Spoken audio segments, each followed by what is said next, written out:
26 मेच्या रात्री पहाटे 2 वाजताच्या सुमारास तुंगत गावातील श्री विशाल भोसले यांचे 10 चाकी ट्रकमधून एक जण ब्रिजा गाडीमध्ये डिझेलचे ड्रम ठेवून दुसरे 2 जण फायबरच्या पाईपच्या सहाय्याने ट्रकमधून डिझेल चोरी करून 3 ड्रम डिझेल चोरी केला। त्यानंतर ट्रकचा मालक विशाल भोसले यास संशय आल्यानंतर ब्रेजा गाडीचा पाठलाग केला। त्याच्यानंतर ती गाडी गुरसाळे बायपासला आल्यानंतर त्या ठिकाणी समाधान गुटाळ यांच्या हॉटेल समोर असलेल्या गाडीच्या बाजूला लावून त्या ठिकाणी देखील ब्रेजा गाडीमधून 2 जण खाली उतरून एक जण प्लास्टिकच्या पाईप तेथील ट्रकच्या गाडीला लावून डिझेलच्या टाकीतून डिझेल चोरी करत असताना आरडाओरडा केल्याने तिथून 2 पळून गेले आणि एका व्यक्तीला लोकांनी पाठलाग करून पंढरपूर तालुका पोलिसांना याची माहिती दिली। पंढरपूर तालुका पोलिसांनी त्या ठिकाणी जाऊन चोरी केलेल्या डिझेल ब्रेजा कार आणि 3 मोबाईल फोन असा एकूण 3 ड्रम डिझेल सह मुद्देमाल एकूण किंमत रुपये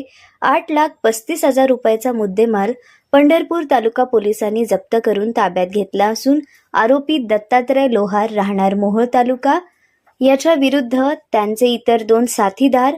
BMS ऍक्ट 303 प्रमाणे डिझेल चोरीचा गुन्हा दाखल केलेला असून आरोपी दत्तात्रय लोहार याला चोरीच्या तपासात कामी ताब्यात घेण्यात आलेले आहे। पळून गेलेल्या 2 आरोपींचा पंढरपूर तालुका पोलीस मोहोळ भागात शोध घेत आहेत। मागील 2 महिन्यात तुंगत गुरसाळे रोडवर डिझेल चोरीच्या अनेक घटना घडल्या होत्या। त्या बाबतीत कारवाईतून आणखीन डिझेल चोरीचे गुन्हे उघडकीस येण्याची शक्यता आहे। ही कारवाई पोलीस अधीक्षक अतुल कुलकर्णी, अप्पर पोलीस अधीक्षक विजय कबाडे,